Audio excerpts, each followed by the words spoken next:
Give me 25 seconds on the clock. On a scale of 1 to 10, 10 being the highest, gaano katindi ang galit mo sa ex mo? Go. 10. Bukod sa 10. 9. Okay.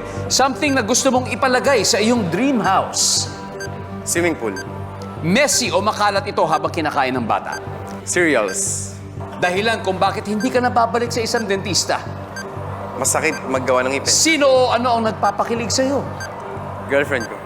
Alright, let's go, Jovi. A scale of 1 to 10, gaano katindi galit mo sa ex mo? Sabi mo, 9. Ang sabi ng survey natin ay...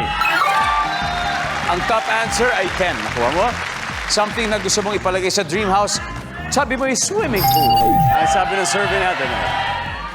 Wow! Top answer! Messy o makalat ito habang kinakain ng bata, sabi mo, baby cereal. Ang sabi ng survey, uy, chocolate. Ang top answer ay chocolate. Dahilan kung bakit hindi ka nababalik sa dentista kasi masakit. Ang sabi ng survey natin ay, top answer. Ha? 17 to go. Sino ang nagpapakilig sa'yo? Sabi mo, ang iyong girlfriend. Nanonood ba ang girlfriend mo ngayon? Yes, Kuya Dong. Oh, batiin mo muna. Nanonood siya. Love. Ikaw ang pag-asa namin, love.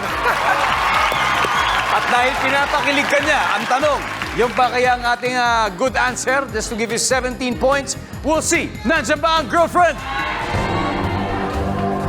Yo! Top answer! Congratulations! Congratulations! Status Visuals, you have won a total of 230,000 pesos.